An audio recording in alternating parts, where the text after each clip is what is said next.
Today we are going to start chapter 1, reproduction in organism. Reproduction. In previous classes you have read about the word reproduction. What is reproduction?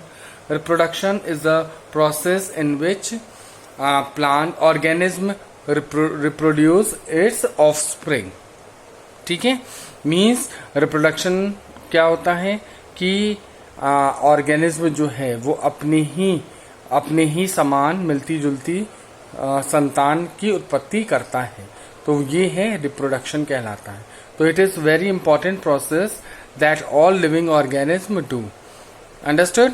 Means सभी जितने भी organism हैं हमारे अर्थ पे वो reproduction की process जरूर करते हैं. And it is very compulsory and it बहुत ज्यादा जरूरी भी होती है. ठीक है, let's study the chapter. Each and every organism can live only for a certain period of time.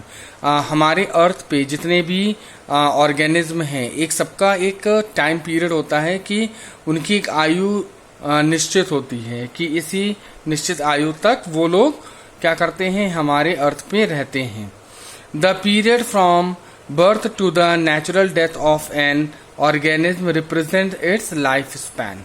Means life span क्या होता है, जब कोई भी ऑर्गेनिज्म जन्म लेता है और उसके मरने तक वो उसका लाइफ स्पैन कहलाता है. Life span of a few organism are given in figure 1.1.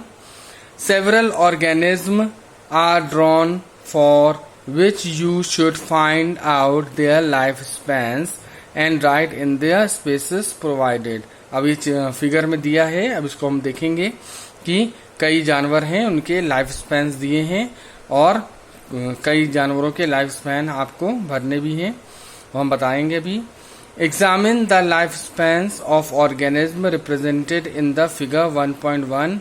Isn't it both interesting and intriguing to note that it may be as short as a few days or as long as a few thousand years.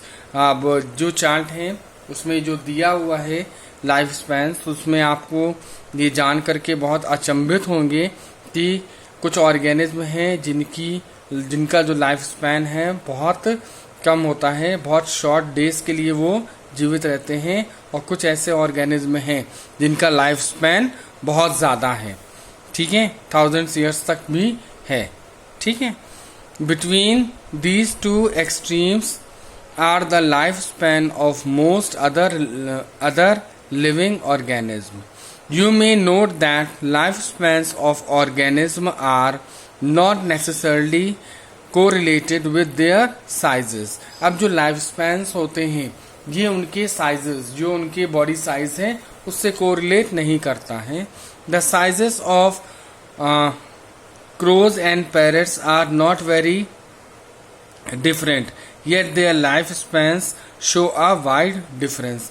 अगर हम compare करें size से, तो जैसे कि अगर हम कहें क्रोज और पैरेट, अगर तोता और कौवा है ना, इनकी जो बॉडी स्ट्रक्चर है या बॉडी साइज है वो लगभग क्या है, समान है. हम एक इक्वल कह सकते हैं कि कौवा और तोता दोनों की साइज जो है, बॉडी साइज इक्वल है या इक्वल मान सकते हैं हम उनकी, लेकिन उनकी जो लाइफ स्पैन्स हैं उसमें काफी डिफरेंस है. तो कहने का मतलब ये है कि बॉडी साइज से कोई फर्क नहीं पड़ता कि उनकी लाइफ स्पैन ज्यादा है या कम है. ऐसा नहीं कि जिसकी बॉडी स्ट्रक्चर ज्यादा है तो उसकी लाइफ स्पैन बहुत ज्यादा हो, ऐसा कुछ नहीं है ना, कि ये बॉडी स्ट्रक्चर से कोई भी मतलब नहीं है. जो साइज है बॉडी का वो कोई भी को रिलेट नहीं करता है इस बात को लेकर के.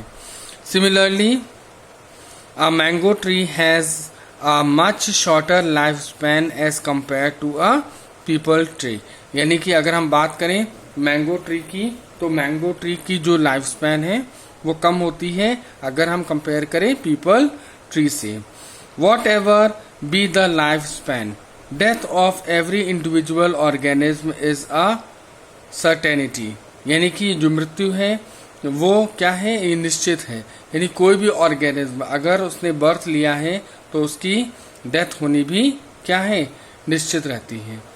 That is no individual is immortal except a single cell organism. यानी कोई भी ऑर्गेनिज्म जो है वो क्या है, वो अमर नहीं है, केवल अगर हम बात करें सिंगल सेल ऑर्गेनिज्म के, यानी कि जो सिंगल सेल एनिमल्स होते हैं उनको छोड़ करके। Why do we say that no natural death in single cell organism? हम ये क्यों कहते हैं कि जो सिंगल सेल ऑर्गेनिज्म हैं ये नहीं मरते, ऐसा क्यों कहते हैं? Given this reality, have you ever wondered how vast number of plants and animal species have existed on earth for several thousands of years? ठीक, इसको जानने के लिए पहले हमें ये पता लगाना होगा कि कितने वैरायटीज में प्लांट्स और एनिमल स्पीसीज हमारी अर्थ में पाई जाती हैं, जो हजारों साल से हमारी धरती पर रह रहे हैं। There must be some processes in living organism that ensure this continuity. अब ये जो कुछ ऐसी प्रोसेसेस हैं जो आज चली आ रही हैं, जिससे कि जो लाइफ की जो प्रोसेस है वो चली आ रही है, जिससे कि ऑर्गेनिज्म सरवाइव कर रहे हैं। Yes, we are talking about reproduction. हाँ, हम मतलब जो एक प्रोसेस है जिससे कि जो चली आ रही है वो है रिप्रोडक्शन, यानी कि संतान उत्पत्ति, रिप्रोड्यूस करना, यानी कि अपने जैसे संतान उत्पन्न करना। तो यही एक प्रोसेस है जिससे कि क्या हो रहा है कि बहुत सालों से ये संतान उत्पन्न करने की प्रथा चली आ रही है, और इससे क्या होता है कि हमें पता चलता रहता है कि ये इस तरह के जानवर या प्लांट्स भी हमारे अर्थ पे पहले भी थे और आज भी पाए जाते हैं। Something that we take for granted, और इनमें से हम कुछ को हम बहुत अच्छी तरीके से ग्रांट भी करते हैं। ग्रांट से मतलब है कि उन्हें हम देखते भी हैं, उसके बारे में पता भी लगाते हैं, और वो हमारे लिए एज अ वरदान भी है कि हमें वो चीजें जो पहले थी वो आज भी हमें मिली हुई हैं, ये जो हमें विरासत में मिली हुई है। तो कई ये रिप्रोडक्शन के ही थ्रू ये पॉसिबल हुआ है कि हमें कई प्लांट्स और एनिमल्स हमें आज भी देखने को मिलते हैं जो पहले हुआ करते थे। Reproduction is defined as a biological process in which an organism gives rise to young ones, offspring similar to itself. अब रिप्रोडक्शन एक ऐसी प्रोसेस है जिसमें ये बायोलॉजिकल प्रोसेस है जिसमें ऑर्गेनिज्म अपने ही समान संतान की उत्पत्ति करता है। ठीक है, the offspring grow, mature and in turn produce new offspring. और जो भी ऑफस्प्रिंग, जो संतान पैदा होती है, वो क्या करती है, समय के साथ साथ वो बढ़ती है, ग्रो करती है, मैच्योर होती है, और आगे जाकर के वो भी क्या करती है, रिप्रोडक्शन की प्रोसेस करती है, और वो भी नए ऑफस्प्रिंग को जन्म देती है। Thus there is a cycle of birth, growth and death. यानी कि ये एक साइकिल की तरह चलने वाली प्रक्रिया है, एक प्रोसेस है जिसमें क्या होता है, जन्म होता है, इंसान बढ़ता है, ग्रो करता है, और आखिरी में उसकी मृत्यु हो जाती है। तो ये एक साइकिल परमानेंट चलती रहती है। Reproduction enables the continuity of the species generation after generation. अब रिप्रोडक्शन के ही द्वारा क्या होती है, पीढ़ी दर पीढ़ी ये कंटिन्यूटी बनी रहती है, यानी ऑर्गेनिज्म जो है वो पीढ़ी दर पीढ़ी क्या करते हैं, ग्रो करते रहते हैं।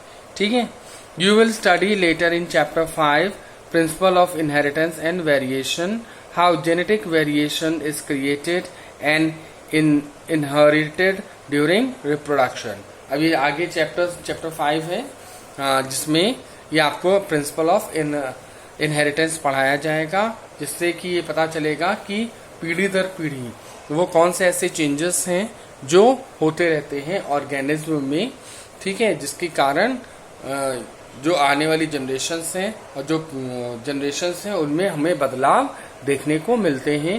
तो ये चीज़ें हम आगे आने वाले चैप्टर में पढ़ेंगे। There is a large diversity in the biological world and each organism has evolved its own mechanism to multiply and produce offspring। अब आजकल इतनी ज़्यादा बायोडाइवर्सिटीज़ हैं, यानी different types of organism are present, कि उन्हें रिप्रोडक्शन करने के लिए अलग अलग मैकेनिज्म का इस्तेमाल, वो नए नए मैकेनिज्म का इस्तेमाल करते हैं संतान उत्पत्ति के लिए। तो डिफरेंट ऑर्गेनिज्म पाए जाते हैं हमारे अर्थ में, तो उनकी रिप्रोडक्शन का भी क्या है, तरीका अलग है, ठीक है, उनके तरीके अलग हैं कि हर ऑर्गेनिज्म अपने अपने तरीके से ऑफस्प्रिंग को जन्म देता है। The organism habitat, its internal physiology and several other factors are collectively responsible for how it reproduce।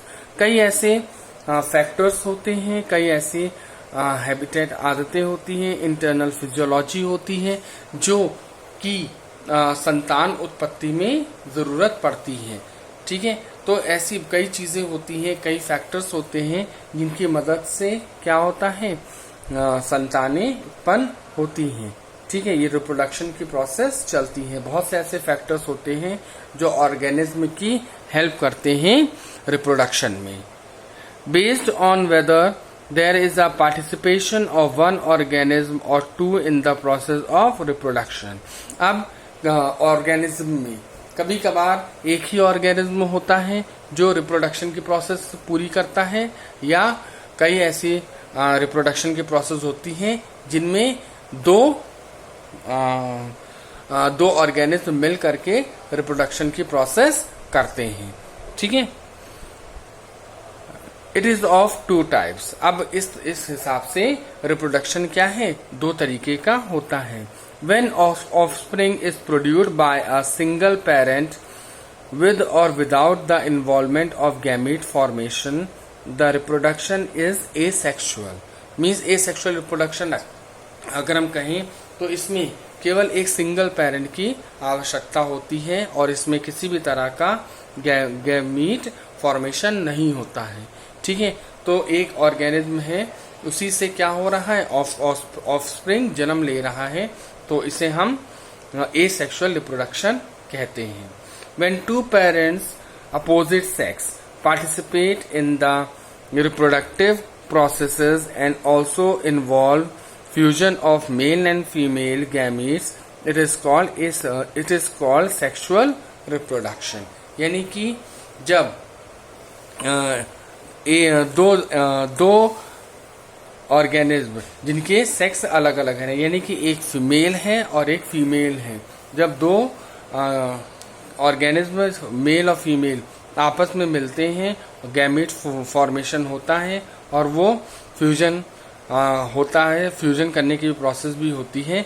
तो उससे क्या होता है कि गैमेट फॉर्मेशन से उसी से क्या होता है, रिप्रोडक्शन की प्रोसेस आगे बढ़ती है। तो ऐसे रिप्रोडक्शन को हम सेक्सुअल रिप्रोडक्शन कहते हैं।